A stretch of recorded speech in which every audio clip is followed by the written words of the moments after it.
Yeah, they're both very similar weight. Like I said, if you really wanted to get the Warrior Mini, or if you're wanting to return it and look for something else, the LD30 is very comparable, and I like it. I like the copper accents. I don't think they're actual copper accents. I think they're just copper colored aluminum or anodized, possibly. I'm not sure. The weight with battery for the Fenix is 3.87 according to my scale, 3.87 ounces. And the weight on the Olight Warrior Mini is 3.72 ounces. So very, very close, about 0.15 heavier for the Fenix. So one thing I wanted to do a heat test on these guys, because I did notice this gets pretty hot, and that's one of the complaints that was about the Warrior Mini by Olight, is that when it did turn on in your pocket, it was lighting jeans and clothing on fire. And I don't think it's necessarily a design flaw in having heat dissipation, although it might benefit from it. I just think that any small high-powered light is going to put out a lot of heat. And I think really the flaw is that this should not turn on in your pocket if there's something metal in there.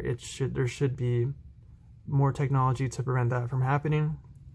Like I said, I've had that happen literally just the one-off time that I had my Olight Warrior Mini in a pocket that I didn't normally have. I had my keys in that pocket, and it turned on, and I felt it. Like my hip was getting hot. I was like, what's going on here? Okay, I can see why people were complaining about this. So, highly recommend the Fenix LD30 if you're looking at getting something very similar to this.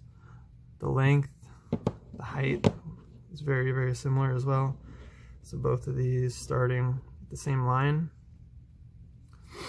It just barely goes maybe about 1/4 of an inch higher for the Fenix. And also the button is sticking out, so you won't be able to tail stand it. Although I will say the Olight did tail stand. It got knocked over much more than it actually standed, because it was just on those 3 pegs there. And yeah, this took quite a beating.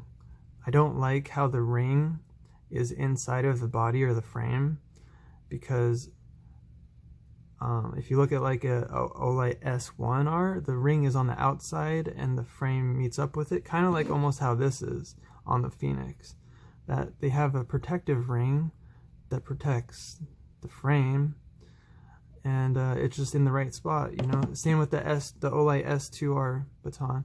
It's the same way, where the ring is recessed into the frame, and the frame just takes a beating. Like, honestly, I really prefer this design with the ring on the outside.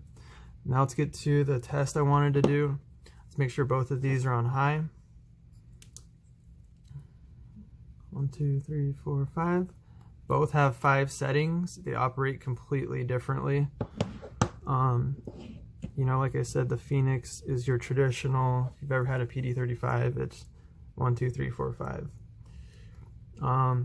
The Olight, obviously, if you've never had an Olight, it's a little more complicated, but I do like how you can access the moonlight.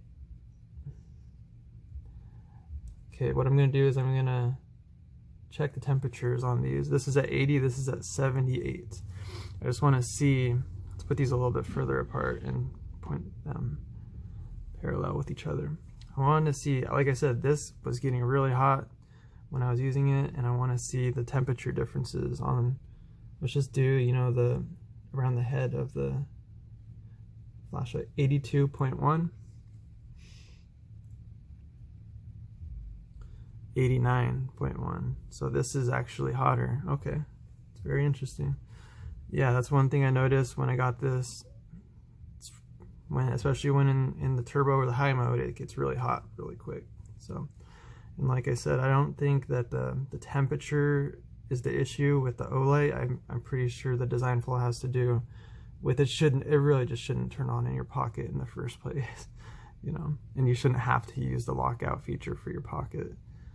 Now they could tell people not to have anything metal in your pocket, but I've literally been standing next to a metal structure, and it attached to that structure through my pant pocket. Wow, 102. That's crazy. Okay. So yeah, this is substantially hotter than, let's make sure I'm getting right up on it.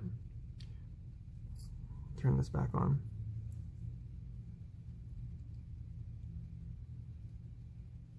$78.6.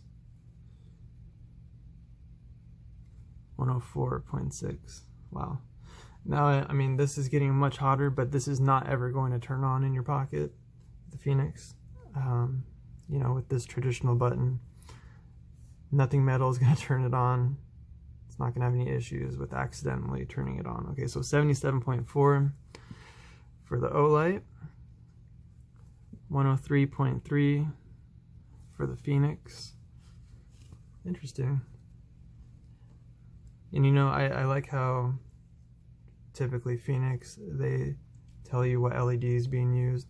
Olight, it seems like it's always a secret. Or not a secret, because if you dig a little you can find it. They just don't like to tell you for some reason what kind of LED they're using. 73, that's not really getting very hot. Especially, you know, 73 to 102, quite a bit different.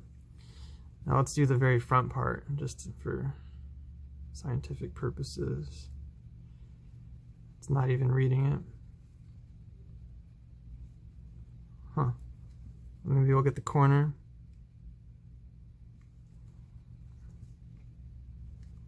Let's reset it.